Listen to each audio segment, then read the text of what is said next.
What's up, everybody? My name is Sid, and I've teamed up with the big homie Reg to bring y'all something new, something we like to call Beyond the Scoreboard. Y'all be sure to review, rate, and subscribe. Let's get to it. Making these hits, hey, making these flips. Welcome back to Beyond the Scoreboard, where every 25-point lead is safe. As always, I'm Sid. What's going on, Reg? Hey, another day, Sid. Ready to get it, baby. Who that football is upon us. We have finally reached week one of the NFL season. We finally got football this week. Chiefs Lions kicking off on Thursday night and starting what hopes to be a very good football season, especially for our New Orleans Saints. As always, that's where we're gonna start. We're gonna get into the New Orleans Saints, the roster cuts that had to come last week. I know we ended up putting out our episode the day before roster cuts, so we didn't get to touch on that. And the Saints actually released a depth chart for this upcoming game against the Tennessee Titans. So we're going to go ahead and jump into that too. But let's start with the cuts. I mean, was there any real surprises that came with the cuts that were made last week, or with the guys that got parted away with, because it wasn't only cuts, it was trades as well? Right. I mean, it wasn't no surprises to me.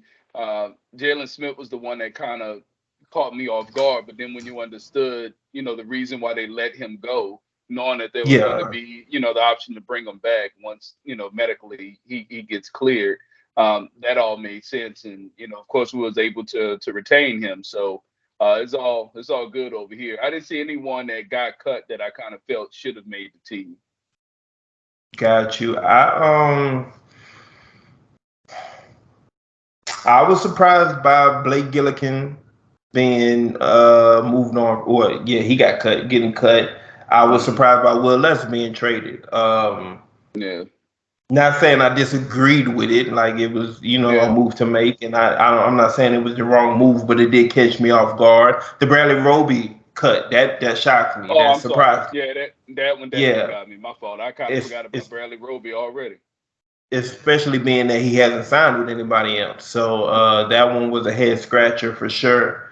But besides that, I think everything else. I was shocked at the lack of interest that the Saints had in other veterans who got released from other teams and stuff like that. Like, they pretty much stuck with everything that they had in house. That was kind of surprising to me. But that was it. Like, really, it was besides the special teams things and Bradley Roby, everything else was about what we expected it to be. It's going to be interesting to see the slot corner position going forward and how they attack that.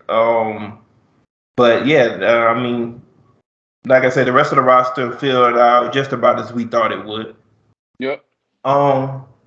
Looking at the depth chart and how they have it set up going into this Sunday's game, what were your thoughts about that, if any?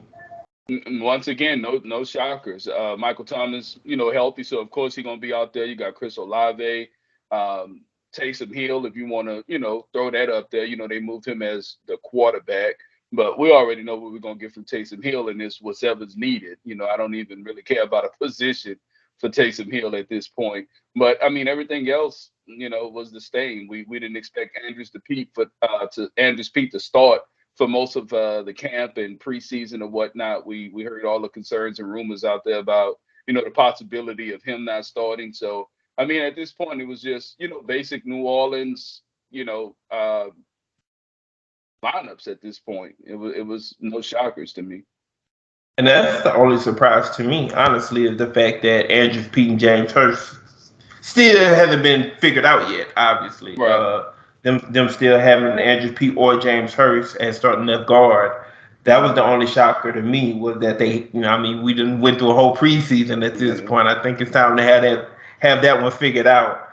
But to me, it kind of says that, and I don't think they. I think they do have it figured out. I think Andrew Peat is the starter. I think they're just saying if he's not healthy enough, then it will be James Hurst.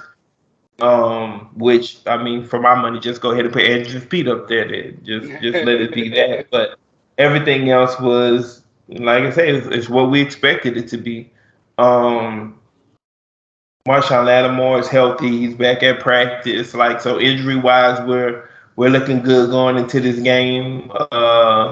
As long as nothing crazy happens between now and Sunday, we look like we're going to be what we expect to be going into this season. Unlike last year. Last year we had a couple position groups who we never saw who those traditional starters were supposed to be even play together. So it looks like we're going to be able to go into the season with the guys that we expected to be, our starters. So that's a plus. That's huge.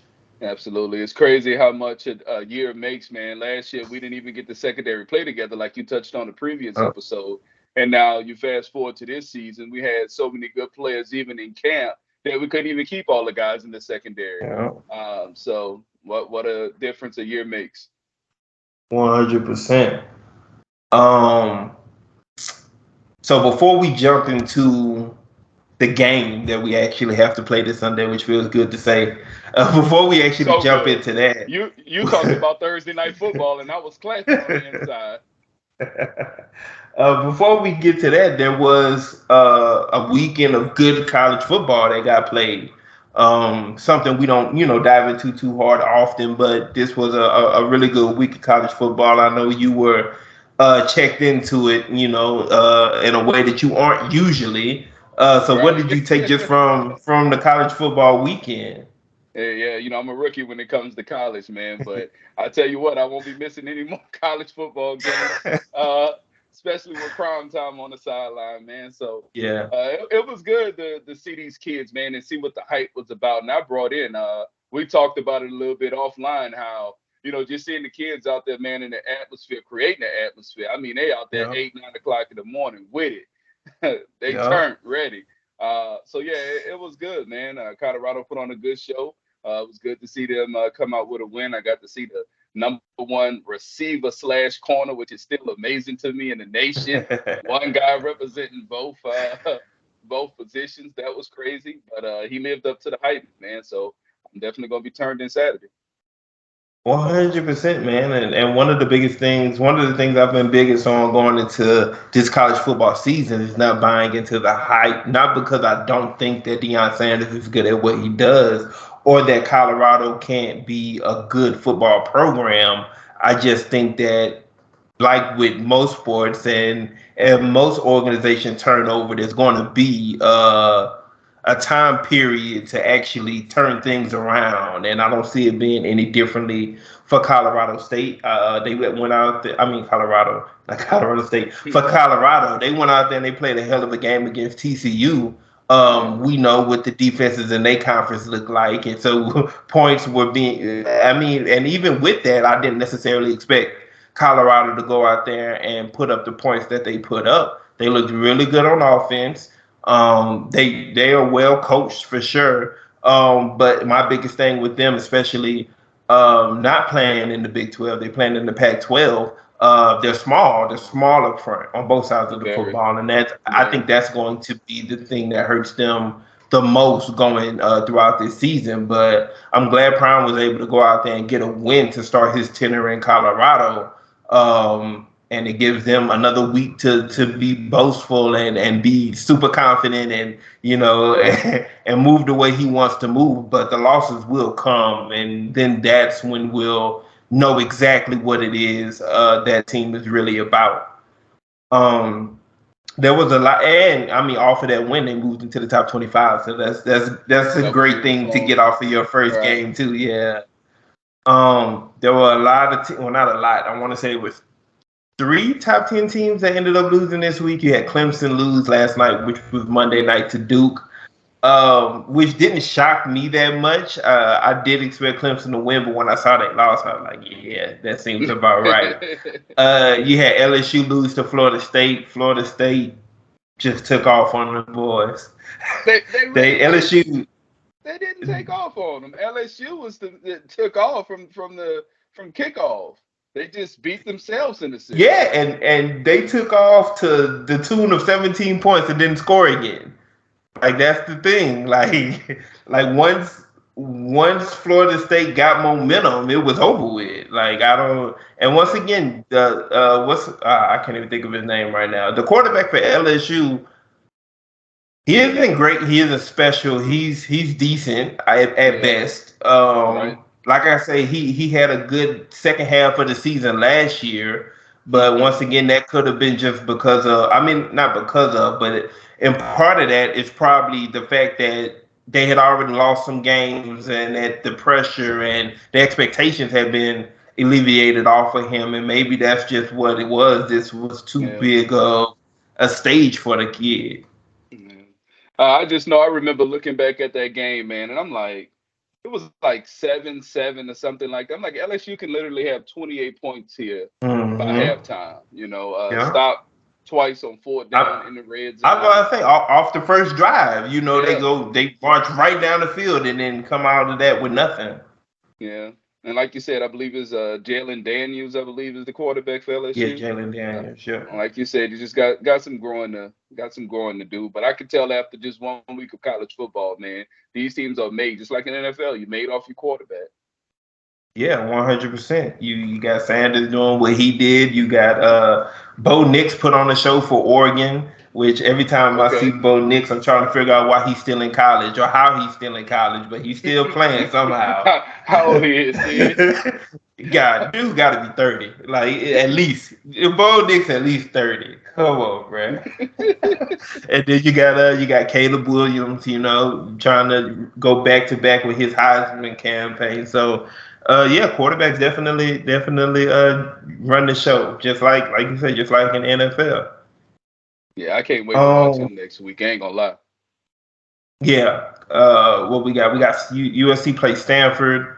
The other big game is Alabama and Texas. That's going to be a big one. Texas actually. They played last year. Texas lost 20-19. I don't expect that to Okay. be that close of a game this week. I think Nick Saban's gonna have a point to prove based off of that one. But, Have a little something ready but for him. yeah, exactly. I don't think it's gonna quite go that way again. But yeah, just really wanted to touch on the college football in general before we dove into the NFL. But here we go, week one in the Superdome. Tennessee Titans against the New Orleans Saints.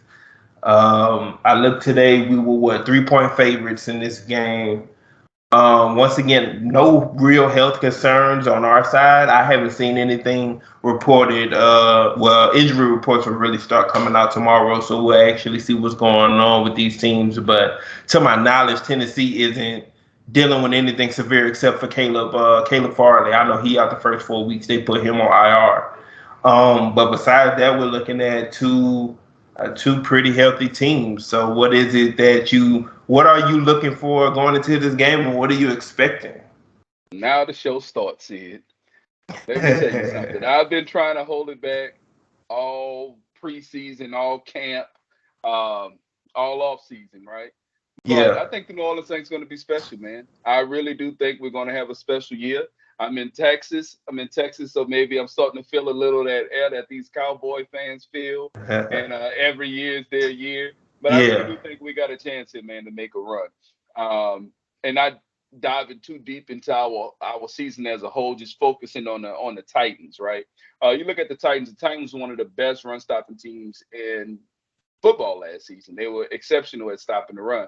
However, for them, they were pretty horrible at stopping the pass. I don't think this is a game where the Saints are going to try to run it down their throat. It's going to be, get used to the playbook, get used to the calls, the adjustments, get the ball out your hands quick, spread the wealth.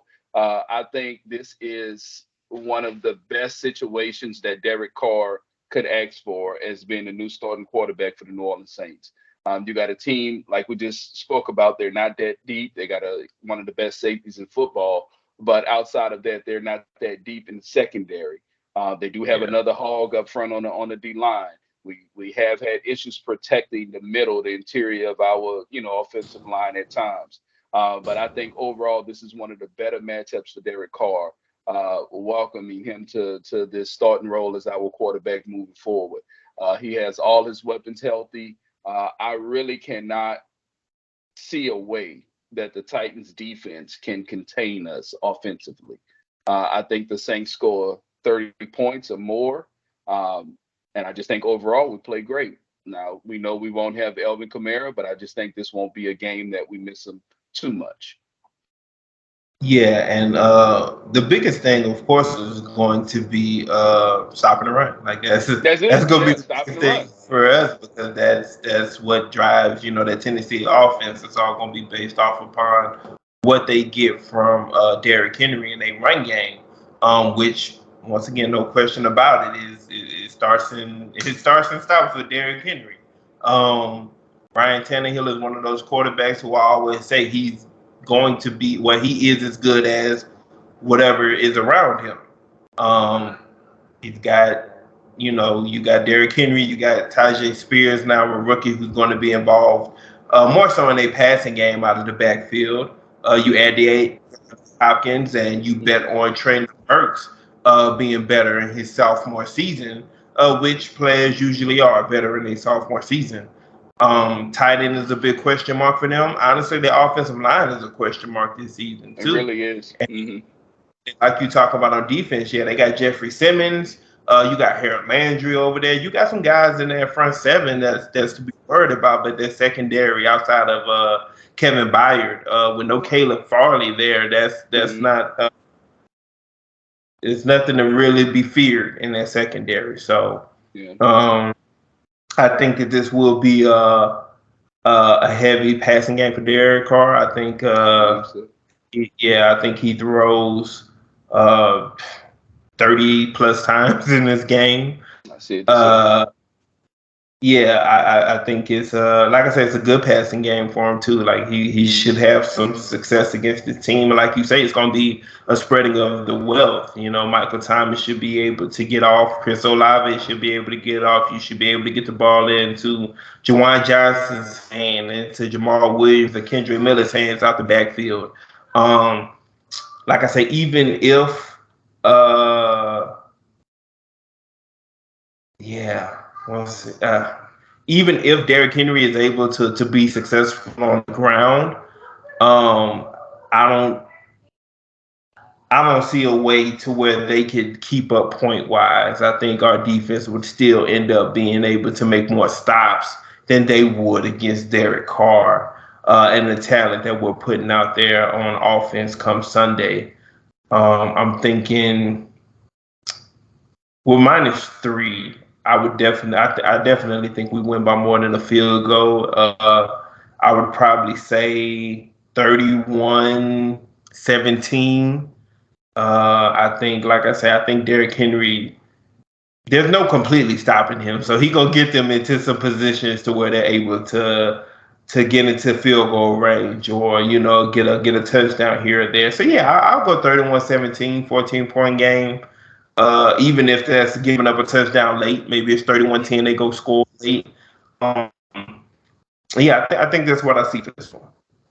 I'm going 31-20. I think we hold Derrick Henry under 100 yards rushing. He has a decent game, but I don't think it's nothing, of course, to brag about, anything like that.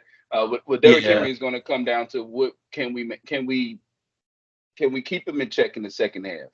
Once he get loose, once he start warming up, can we continue to make contact at the line of scrimmage after only picking up a yard or two? He can't get rolling. Demario Davis is going to be there. Pete Warner, I believe, is going to have another phenomenal season like he was having prior to the injury. The Saints is going to be looking to redeem themselves. This was a team that laid their hat on finishing top 10 and stopping the run. And then last year we kind of, dived down in the rankings to where we're kind of 20th or something like that in run defense last year. So I mean, they got a lot to prove. 28th, I think. We were way down there. Yeah. So they're gonna be looking, for a little revenge season on defense as well. All the key components are still there, so I don't see why it wouldn't be anything less of turning the ship around and getting back inside the top 10. Yeah, I agree. The only thing, if Tennessee was to win this game, I like to do this every week too. If Tennessee was able to win this game, what would have had to have happened? Two things. We turned the ball over on offense, and Derrick Henry abused us in the run, which allows them to open up play action more. Yeah, and that's my biggest thing, I think, and not just them opening up play action, just because because I'm not worried about a Marshawn Lattimore, DeAndre Hopkins matchup. I'm not worried about Traylon Burks against Paulson Adebo. What I'm worried about is they do have a tight end that they like. I can't think of his name. I know it's a weird one, so I probably couldn't pronounce it anyway. But my concern would be him being able to penetrate the middle of our defense, which over the years we've shown at times to struggle with tight ends being able to really get in the middle of that defense. Even last year, man, I can't remember who it was, but there was a tight end who we threw four guys at. And was it Darren Waller? I think it was Darren Waller. I think that was the year Yeah. Okay, so the year before last year, because I think whatchamacallit was still on the team. I think Michael Jenkins was still on the team at that time, and he tried to. He tried. Demario Davis tried. Everybody tried, and couldn't do anything with the guy. Yeah.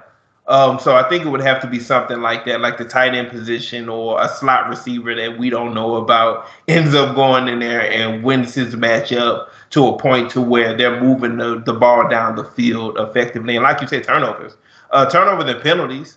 Even in the preseason, we saw some times where penalties were still piling up on us. Not necessarily the first team, which is good. That it usually came, when the second or third team was out there. But penalties is something that's haunted us over the past few years as well. So if we can keep from allowing stupid penalties to put us in bad positions. Because if we can't, then that's definitely something that could hurt us and have us in a closer game than we should be. Yeah, I don't think we're going to see too many flags thrown in our way on defense this Sunday. Normally, that's with the faster players that you got to kind of account for running by you and getting on top of you. Tennessee don't have a whole lot of that, and plus they hold offenses to get rid of the ball quick. So like I said, I think if we can contain Derrick Henry, as long as he's not doing what he annually do to the Texans, which is go crazy every year. As long as he's not doing that, I think we could. Yeah. All right, so we see that one about the same. So let's look at Thursday Night Football. Let's look at the game that kicks this all off, which is the defending champs, the Kansas City Chiefs, hosting the Detroit Lions. The Chiefs are, when I looked, the Chiefs are 6.5-point favorites. Since then, we got the news about Travis Kelce. Doesn't seem like he tore his ACL, which I didn't even think was something they were worried about when they initially reported it, but then they showed that was a fear of theirs. But he hyperextended his leg, and they're saying at most 1 to 2 weeks, most likely. But that throws Thursday up in the air for him, whether he's playing or not.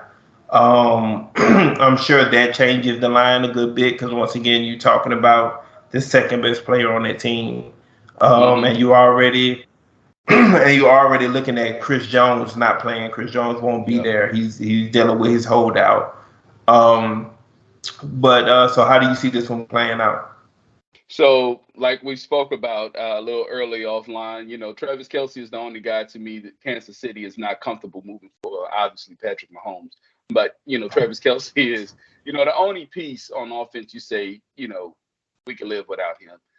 So everybody's going to have to pick up the slack. There's not going to be one guy who you can insert or say, all right, we're going to him more or whatever the case is. It was plain and simple when you play Kansas City. You couldn't play man-to-man defense against them because one, Travis Kelce is going to win his matchup. Two, Patrick Mahomes is going to wait for everybody to turn it back and take off running. They do it time after time. He's not looking nowhere else. There's no more Tyreek Hill here. Travis Kelce is the guy. You go, man. He's getting the football. But with him not being on the field, right now, you have to ask guys to step up. They're saying Skylar Moore's supposed to have a big year. We're hearing everything about Tony positive besides the injuries. They're going to have to wait to figure it out. Maybe Pacheco get more opportunities to catch the ball out of the backfield, something that he's been very limited in his short, career with the Kansas City Chiefs. Which is why they brought in Jared McKinnon. Yeah. So someone's going to have to pick up the slack. I mean, Travis Kelce gets upwards to 15 targets a game at times. So, I mean, someone's going to have to figure it out. But Andy Reid and Patrick Mahomes, between those two, I expect them to still get the job done. Detroit is a team that I secretly root for. anybody that take our, any one of our offensive coordinators or staffing, a major part of our staffing team from New Orleans. I kind of, root for them. You want them to do well. They have all the pieces offensively, defensively. They're still getting there. I think they will be even more competitive than what they were last season. I just think Kansas City is a big hurdle to get over opening week. I'm taking Kansas City to win, and I'm also taking KC to cover. So the thing about the Travis Kelce injury, I think that I think that Patrick Mahomes proved a lot last year when it came to him being willing to get other guys involved. Okay, no Tyreek Hill here. Okay, who do I have out there? I'm going to use whoever out there. And of course, the only, the constant was Travis Kelce. You still got the best tight end in the league. But people were questioning even with Travis Kelce if Patrick Mahomes would be able to look the same without Tyreek Hill. I think he took that up as a challenge, and he proved to us that wasn't an issue. I think the same is going to be for Travis Kelce. Yeah, having the best tight in the game is nice, but I think Patrick Mahomes is going to go out there and he's going to make Sky Moore and MVS and Kadarius Toney and what's the white boy? Justin Watson, I think is his name. Another thing about them too, like even last year, I think they had three other tight ends not named Travis Kelce score in different games last year. So it's not like these aren't guys that don't get any play time or that Patrick Mahomes isn't familiar with. Like, I have all the confidence in the world for Noah Gray to go out there and see 7 to 8 targets, come down with 5 for 50 yards and a touchdown, and that's plenty. Like I say, once again, having Travis Kelce is great, but I think that the guys that are behind him, even at his position, are still capable receivers in that offense. But yeah, like you say, Patrick Mahomes, Andy Reid, they're going to figure it out. They're going to get all these other guys involved. I like Detroit's offense. I like their defense better than I did last year, especially their secondary. I think that this is a pretty high scoring game. I think both of these teams see 30 points. I'm going to take Kansas City. I'm going to take Kansas City. I don't think they win by a touchdown. I'll say 35-31. They end up winning this game. So a lot of NFL fans in general, I think we sleep on Kansas City defense, and I know of their defense because he is their defense, Chris Jones. More than likely he's not playing. He's not. He's not playing. But still, as a whole, Kansas City defense, I believe, was much better last year than what we really paid attention to. Of course, Patrick Mahomes, is going to get the coverage. Travis Kelce, Andy Reid, that's who folks are coming to see. They're the face of that organization, and they deserve all the credit and praise they get. But that defense played better than what most people did realize last season. And if you look at it, it was the complete opposite for Detroit. They gave up a lot of passing yards. They wasn't horrible at stopping the run, but they wasn't great at defending it neither. But like you said, they for sure up their secondary this offseason, and I do think that they're going to be even better defensively. I just think this challenge just came to them a little too soon, I believe. And that's my thing too. Like Kansas, I can't say that Kansas City improved at all on defense. Oh, absolutely. I can't. But Detroit for sure they improved. And then you're talking about a second year of Aiden Hutchinson. Absolutely. They drafted a linebacker that they're very confident in. They added Mike Hughes and another corner in the second. They added C.J. Gardner-Johnson. I think that their defense is very much improved. But I think he's playing though. I think he's going to play. I don't think he's out. I don't think he's been ruled out. Yeah, I thought he was I'm going out to check. because not only him, but Brian Branch too, the safety from Bama. I thought he was out as well. He may be, and that doesn't move the needle for me. Well, I'm just saying you don't have either safety. That's two pretty. I mean, he wasn't. But Brian Branch wasn't going to be starting. No, he wasn't starting, but I'm just saying that's another safety that you don't have on your depth chart. Yeah, I think Garner gonna play. I mean, once again, we get actual injury reports tomorrow, but yeah, I think he's gonna be good to go. Okay. But yeah, so I think I have more belief in Detroit's defense than I do Kansas City's in this, just because I see the upgrades. I've seen it. Like the Chiefs got worse if just off of Chris Jones not being there alone. They're a worse defense. Once again, I still like, and they still have guys who I love on their defense. Cornerback Darius Sneed. They got Nick Bolton in the middle of their defense. They have really good players. I do think Detroit's defense is better. But once again, for one, it's hard to beat Super Bowl champs on opening night. That's a tough task to do, especially when they have the best quarterback in the league. But I think Detroit's going to, once again, Detroit had a top five offense for a lot of last season. I can't remember if they finished with that, but they had a top five offense for a lot of last season.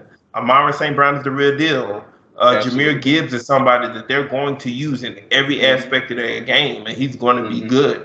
The offensive line is one of the best in the league. They're going to have success moving the football against Kansas City. It just comes down to, can they score touchdowns? Kansas City defense is going to play it slow like they always do. Keep everything in front of them. Don't give up nothing cheap, nothing deep. Give the offense a chance to win the game. Make teams settle for three. The Lions were one of the best teams last year, settling for three, not being able to score in the red zone when it came down to passing the football. Jamal Williams got a lot of Jamal Williams, you didn't need to pass the football if you got Jamal Williams scoring 20 of them. Yeah, but we saw the Lions lose a bunch when they were 10 yards and 7 yards away, and they couldn't run the ball in, and they was forced to throw the football into the end zone. That's when we saw the downside of the Detroit Lions and Jared Goff. So I'm just saying, you remove Jamal Williams away, and now you're asking Jared Goff to throw the ball more, because now he's expected to throw the ball more in the red zone, I would think.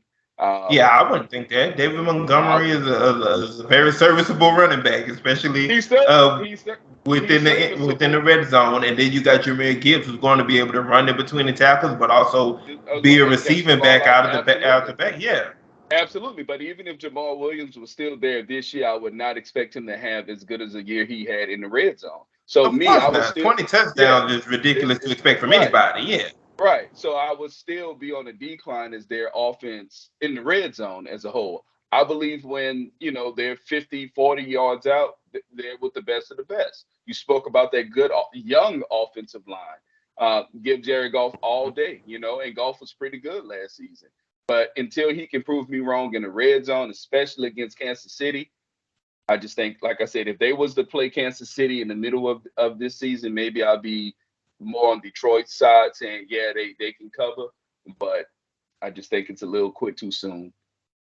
Yeah, and I think they're going to prove you wrong on that immediately. Like I said, I got them scoring 30 points in this game. I think Amara St. Brown is definitely going to be their go-to in the red zone this year. I think he scores 2 touchdowns this game. Just going, we're going to put it up there for you, go get it. And I think he's going to be able to do that. But, I mean, we see it pretty much. I mean, we both have Kansas City winning. Yeah. I just think it's going to be a really good game, and I think it's going to be an offensive game too. So. What did you give a score for this game? 35-31. I'm going 37.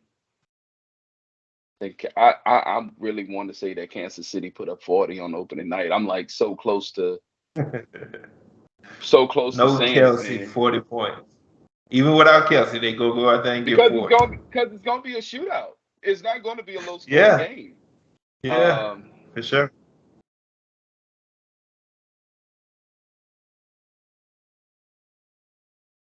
Man, I want to say 40 so bad. I don't know. I can't say 40. I got them winning by 7.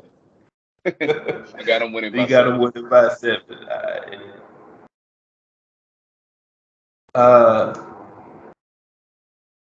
So Sunday, I think this is a evening, and this is a 3:00 game.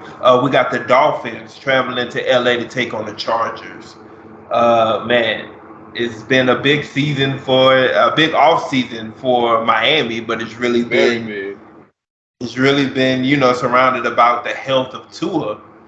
and what he's been able to do to try to combat some of his injury woes and stay healthy going forward. And I know one of the big things that he took on was just learning how to fall better, which sounds crazy, but it's real simple, and it's something that seems like it's going to be a benefit to him, is just learning how to fall better. But Miami last year with Tua under center was a phenomenal team, and some of that is because of the schedule.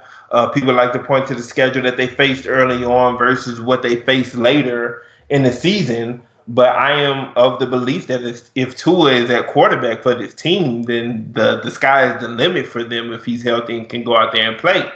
On the other side of that, you got the Chargers, who ended up going out in the wild card last year after giving up a huge lead to Jacksonville Jaguars, who somehow retained their head coach in Brandon Staley for whatever reason. Fired the offensive coordinator, which was Joe Lombardi, replaced him with Kellen Moore, which I don't think anybody's going to argue that that's an upgrade. Right. Justin Herbert, Tua, they went in the same draft. They're always going to be compared to each other. The Dolphins are also added Jalen Ramsey. We know his situation. He's going to be out for at least half of the season. But what is it? I mean, the Chargers are returning a lot of people too. J.C. Jackson is healthy. He should be out there. Joey Bosa starting off the year healthy.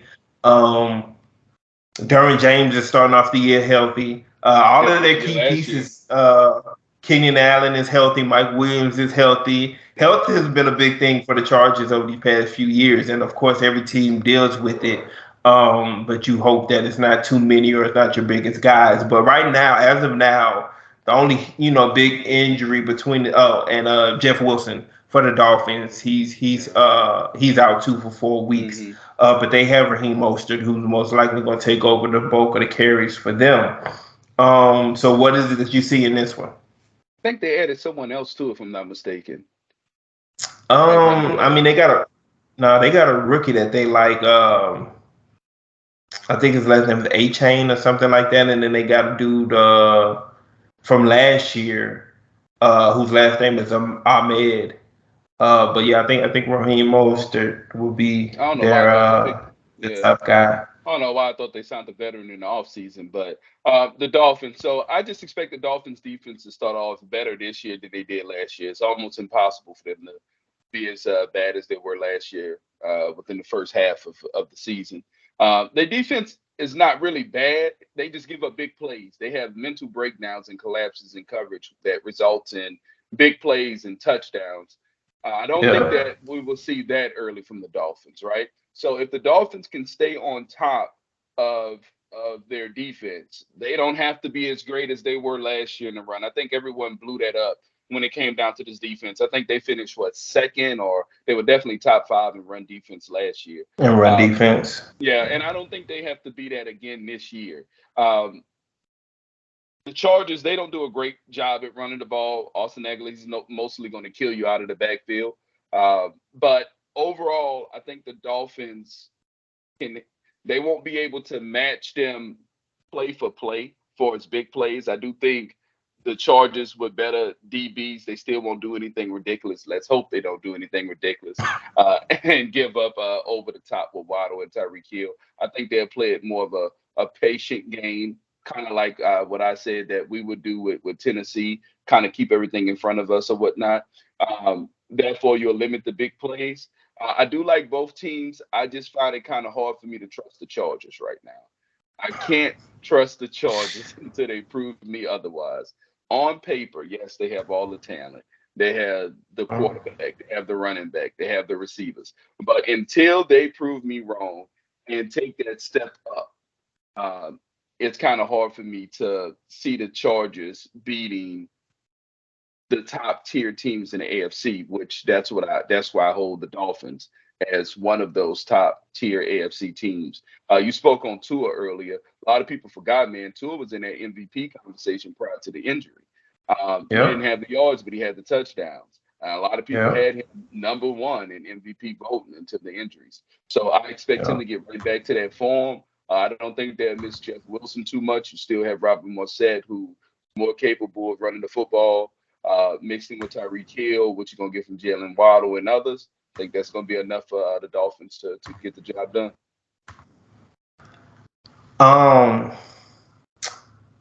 So my biggest thing about Miami going into this is their biggest acquisition, which was Jalen Ramsey, we're not gonna see.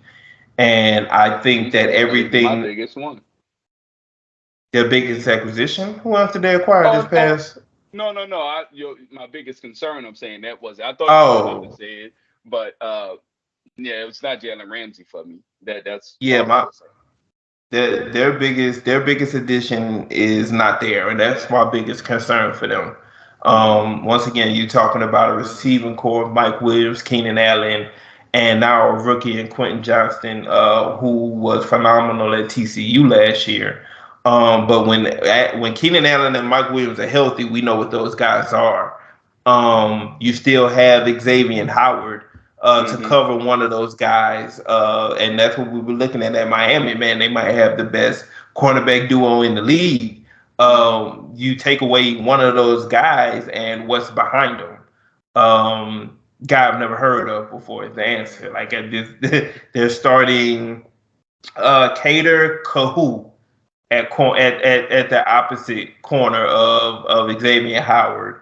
And behind them are Cam Smith, which I know who he is, but he's not somebody they want out there trying to cover Keenan Allen or Mike Williams, and then Eli Apple, and we know what that is. So to me, the secondary is where, and once again, the Chargers are a team that's going to get out there and they want to pass. They're gonna get Keenan Allen gonna get his targets, Mike Williams is gonna get his targets, Austin Eckler is gonna get his targets, and I'm quite sure they're gonna get the rookie involved. They're not gonna shy away from throwing the football. And I wouldn't be shocked if they just pick on who the second corner is. So then it turns around to, well, can Miami just match that firepower that the Chargers are going to come out with? And I don't think they'll be able to. Just because I think that at this moment, the Chargers is the better defense. Now, when they get Jalen Ramsey back, Miami will probably have a better defense, in my opinion. But at this moment, with Joey Bosa, Derwin James, J.C. Jackson, Asante Samuel Jr., that's a better defense to me. Like you said, I don't think that they're going to get beat over the top by Jalen Waddle or Tyreek Hill. They're going to they're going to keep everything in front of them. And I think that's going to be the difference in this game. I think Miami settles for more field goals than they would like to, or that will be required in order to win this game. I still see it being pretty close. I don't think the Chargers blow them out. Man, I'll say 28-21 Chargers over Miami. What's the spread? 3. Chargers favored by 3. Chargers favored by 3. Yeah, so it's crazy because I actually see the game playing out the same way, just for opposite teams. I have the Chargers settling for more field goals than what they would like to. Once again, I touched on how great the Dolphins' run defense was, and I don't think the Chargers is a team that you're fearing, the run. However, Mike Williams is an up and down receiver. Keenan Allen being healthy right now is everything, because to me, he's still one of the best route runners in football when healthy. You spoke on them having Howard out, Xavier and Howard out there, and then after that, nobody. Even in the beginning of last year, Xavier and Howard looked just like one of those nobodies until, that halfway mark came and he kind of found his footing. They wasn't expecting to be without Byron Jones last season. And, we know he had some health issues and concerns. They kind of left them one corner strong, but even Xavier and Howard wasn't holding his own. But having him on Keenan Allen, or choosing to double Keenan Allen with a lesser corner and putting Xavier and Howard on Mike Williams, however they would play it, I think it would work out good enough to win this ball game. I don't see it being crazy high scoring as most people. I do think the Dolphins get the win. I would probably say 27-21, 27-24, somewhere around there. Yeah. But I'm rolling with the Dolphins. Okay. So that's our first That's the first It's the one? first one we done went opposite on, yeah. Okay. And I got 21, 28. I and then Monday Night Football. Monday Night Football, we got the Buffalo Bills traveling to New York to take on the Jets, the Aaron Rodgers Jets. Um, Brees Hall is set to play. Dalvin Cook is set to play. Once again, we're talking. A lot of teams, most teams are starting off pretty healthy this season, which is always good to see. So we're not talking about any major injuries between either of these teams. Von Miller is still not available for Buffalo. But outside of that, I think everybody else is good to go. Bills are favored by 2.5. The Jets. So this is one of the few teams who are hosting this week that's not favored. So what you got for this one? I would actually think that they were favored by a couple more points than that. Like even if you would have Then told two me and it a was, half. yeah, if you would have told me Yeah. it was 6, I would have been like, okay, I can see it. Um, we may see The some Aaron changes. Rodgers hype is real I out see there it. in New York. Everybody was kind of on him because he had a down year. That's why I was expecting more of a 6-point favorite than just a 2.5. Yeah. But this may be a game we see different too. If you know anything about the Bills, Josh Allen does a lot for them, like a whole lot. The extending plays with his legs, leading them in rushing at times. Uh, Possibly, like you always say, he may be the first player that can rush for 1,000 and throw for 5,000. I can honestly see that from Josh Allen one year, if not this year. The Bills defense, right? Always tough, rugged. You can count on them to stop the run, play the pass pretty good. Always give their team a fighting chance, unless they're playing KC. It seems, always just one of them defenses that you can kind of count on. They take a major hit this season by losing Tremaine Edmonds, right? The signal call on defense. Mhm. So you go against the Jets, who we know Aaron Rodgers has one of the sharpest minds in football, if not the sharpest mind right now for its quarterbacks go. What's between the ears? So you're playing against that. Aaron Rodgers is going to be out there to have his diva year, whatever you want to call it, his revenge year, his whatever year. You let go of me, you Yeah. moved on from me. Y'all said I was done. I think it's going to be a lot of that with Aaron Rodgers this year. So gets the open Monday Night Football against the Buffalo Bills, one of the best teams not just in the AFC, the NFL as a whole. Put on the show with Josh Allen. He has all these new weapons. I just can't see where the Jets can go wrong.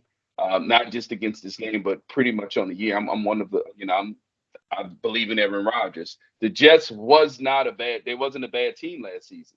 It's not Nope, like not at all. he packed up and went join the whoever's the Carolina Panthers. He went to a team that was great on defense, that had weapons offensively, and they brought even more. Yeah. So you just spoke about the running back depth chart situation. We know all the new weapons he had at the receiver position.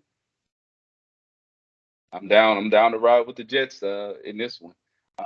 You said it was a 2.5 favorite.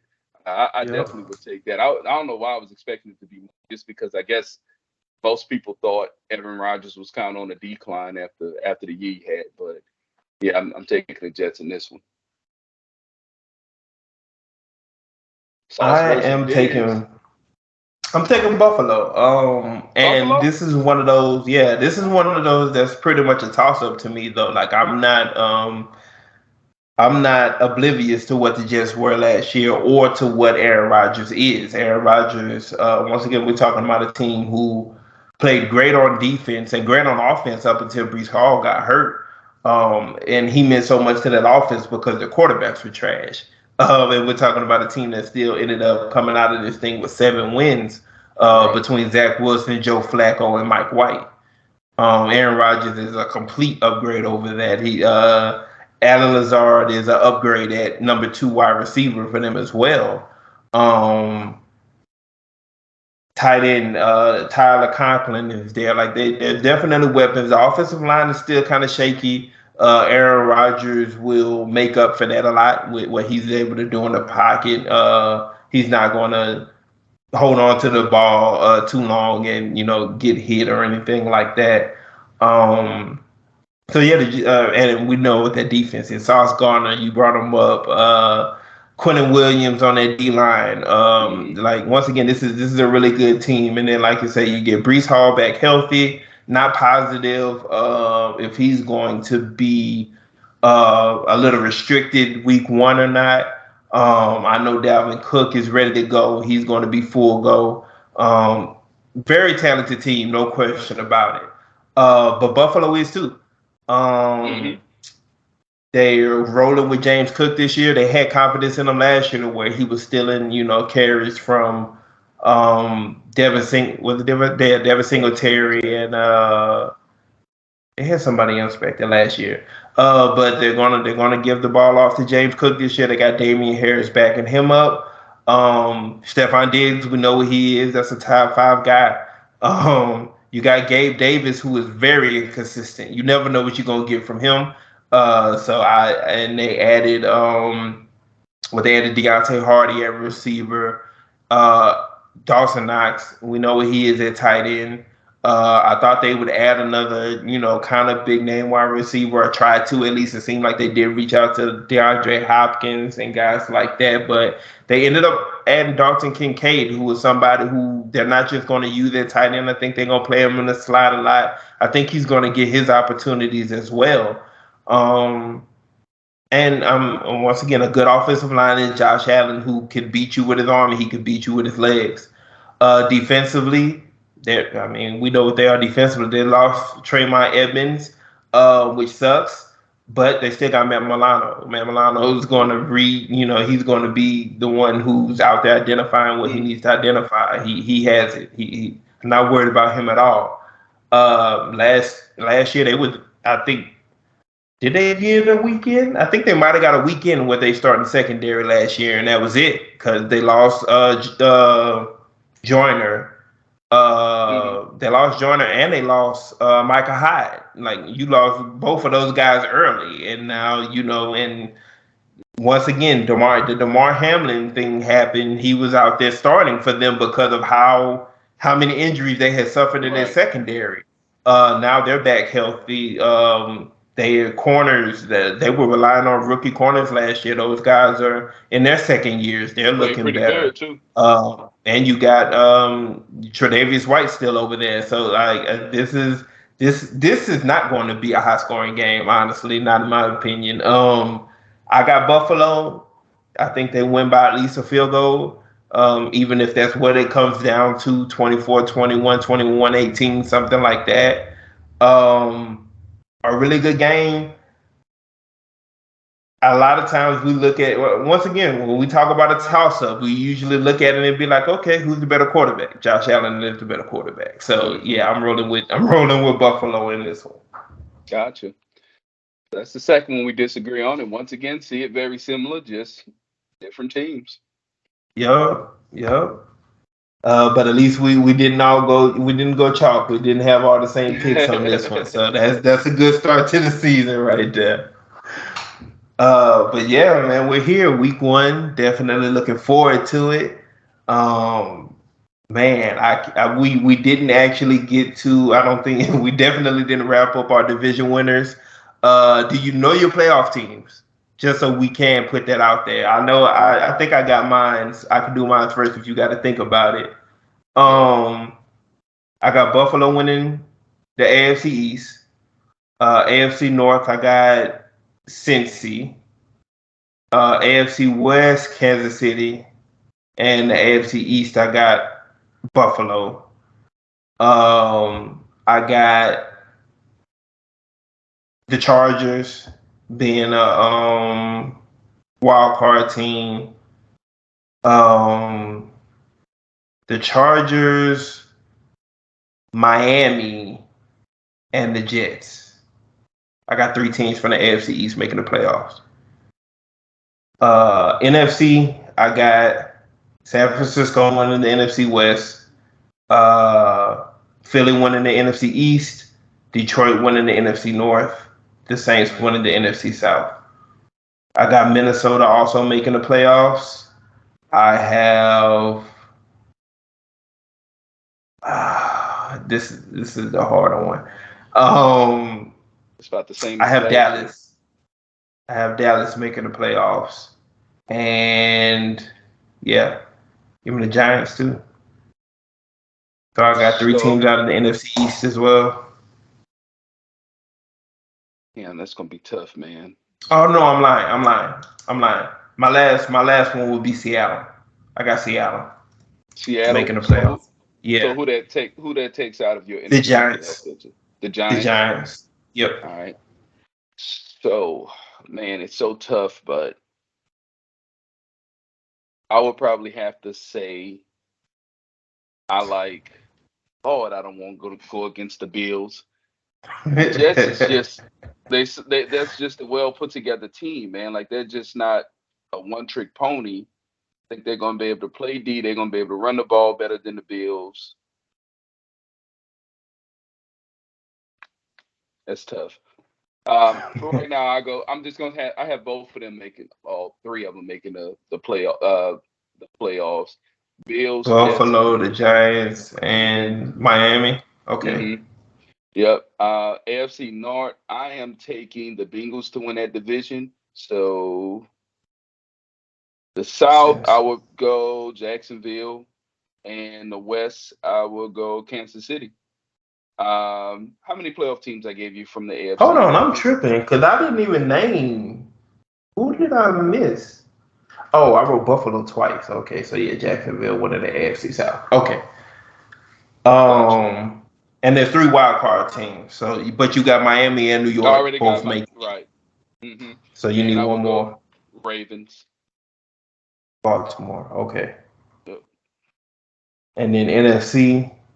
I know you got San Francisco winning the West. Well, it's so tough just looking at the Chargers and not having them in my playoff picture, and I was just thinking about that. I I was think like, they're he gonna, picked Baltimore, I, but not the Chargers. yeah, I think they're gonna have a good year too. It's tough. Something crazy is gonna happen. Yeah, and NFC once again, the East. AFC is by far the toughest conference. We got 7 playoff spots and reasonably 10 teams, that's Right. really going to Yep. be fighting for them. Right. Baltimore didn't get mentioned. I mean, you picked Baltimore, I didn't. Cleveland is a team that's going to be competing for a spot. Yep. Pittsburgh might be, better this year to where they're competing for a spot. I like the Patriots. A lot of people don't like the Patriots. I I think the don't like the Patriots still Patriots. finished around 500 this year. Yeah. So, Oh, I they mean, and definitely then finished around 500. so there's going to be a lot of teams fighting Yeah. for those 7 spots in the AFC. So NFC East, I got the Philadelphia Eagles winning that division. NFC North, man, that's a tough one, right? Jeez, it's a tough one, man.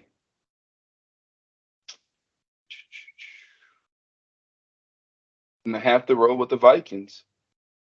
Okay. I'm gonna have to roll with the Vikings to win that division. Do I really have to roll with the Vikings?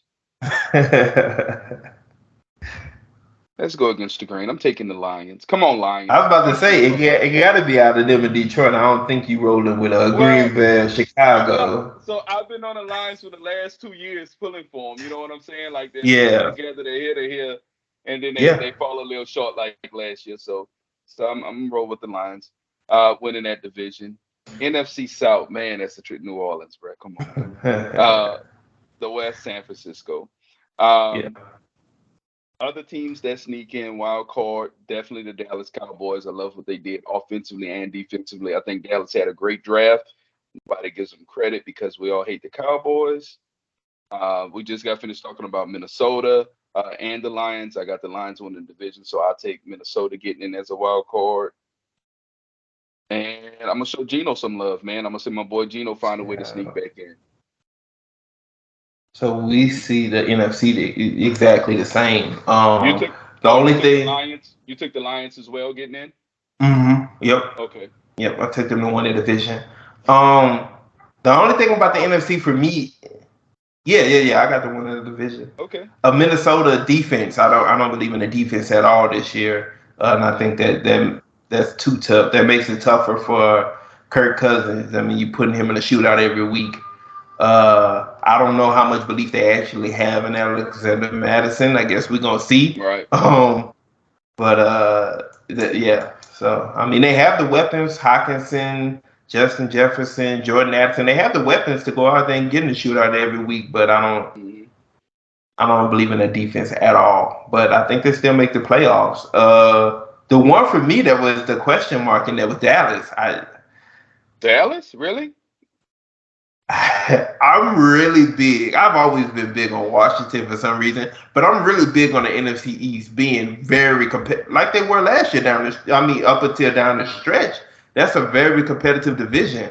If Yeah. somebody told me that the Giants beat out Dallas for a wild card spot, or that Washington beat those guys out for a playoff spot or wild card spot, I wouldn't be shocked. Like I know a lot of people aren't that high on Washington, but me and you talked about it. That defensive line that's the best in the NFL. I don't care what nobody say. As long as they healthy, that's the best defensive line in the NFL. They're coached well defensively anyway because of Ron Rivera, and you gave this offense to Eric Bieniemy Yeah. with two studs at wide receiver with Terry McLaurin and Jahan Dotson, and you still got Curtis Samuel floating around there. You got Antonio Gibson, who is going to be your receiver out the backfield, and you got Ryan Robinson, who showed that he can be an efficient runner of the football last year in his rookie year. I really like that team. So when it comes to them beating up on each other, I could definitely see how the Giants edge out Dallas or how the Commanders edge out Dallas. Yeah, I can see how the Commanders can jump the Giants, and I can honestly see them beating the Cowboys. It's just Yeah. that in these situations where we're pulling teeth, you're going to roll with the best quarterback, and we have yet to see how pretty much do anything in the NFL that's worth True, yeah, he only talking played about. started one game Right, last year, yeah. right. But So, I wouldn't I wouldn't be mad if somebody came up to me and was like, Daniel Jones better than Dak Prescott. oh wow, I would, because Yeah, I mean, Dak struggles to win a big game, but we know he's still a serviceable quarterback. If you have him in your top 10, I'm not mad at you. I get oh, it. I'm mad as hell at you. We fighting. Really? Like if you got Dak Prescott in your top 10, you live in Dallas. You live here in Texas. If you got Dak inside Okay. your top 10, you are a biased Cowboys fan. Okay. 100%. I can definitely accept Dak in whoever's top 10. I mean, long as Jesus. he's We're gonna talk about anywhere this from off air, but 70%. yeah, I get it. you got to stop going to these. You're in Dallas now. That is rubbing off on you. I see it. Hey, We gotta prevent this when from happening. like I tell you all the time, folks don't even have Derek Carr in their top 15. So when it Yeah, comes to quarterbacks, long as you got the obvious guys in there, I'm good. After yeah, that, it is what it is. But no, so you brought the attention to how great the Commanders D line is, and I have to respect that. It's just offensively, and then we know Terry McLaurin, he's fighting injuries right now. And even if everything plays out well with them with injuries or whatnot, it's still a question mark at the quarterback position. So until I see it, I can't put them over the Cowboys, who just brought in Brandon Cooks, who just had a good draft. They, for sure, their D tackle spot definitely going to help them improve in those rankings when it comes to stopping the run, which they were bad at last year. Um, I really see the Eagles as the only competition that the Cowboys should have in that division. yeah. I'm just not that sold on the Cowboys, and part of it is Dak. Part of it is I mean, we know what Brandon Cooks is, and hopefully he pans out for them. I've always been a fan of Brandon Cooks because, of course, he started in New Orleans. But once again, it's about the quarterback. It's about him not turning the football over in the worst moments. You know, Tony Romo had a lot of that. So, Mhm. and then it's tight end position is worse. Running back, we got to see what Tony Pollard's going to look like coming off of his injury, and behind him, they don't have anything to speak of. Mhm. So there's definitely some concerns there. I like Sam Howell. I liked him in college. Like you say, we got to see what he's going to be in the pros. But what a mind like Eric Bieniemy, calling the plays and directing him, I think he's going to be all right, especially once again with the talent that's around him. So yeah, I definitely wouldn't be shocked if Washington ends up. I don't think they can win the division. I think Philly. I don't think anybody's touching Philly in this Right. division, but I definitely wouldn't be shocked if they ended up second or third and making it into the playoffs. Okay. That's something that we'll keep our eyes out for as this football year comes upon us. But I think we Yes, got sir. most of everything in that we wanted to touch bases with. We wanted to Yep. show some love. Say we appreciate everybody for tuning in. There definitely will be more to come. Shit, I'm gonna let these good people go so we could discuss this top 10 offline, man. I'm in the league, you boys not in my league. If you listen close, I'm coaching. Take keys, cause the boy hella dope without pushing a Blanco. Still stabbing bitches like 94 in the Bronco. If it's about the money, I'm leaving them hoes pronto. If I don't do nothing, I'm about line so. Every time I do it the coldest.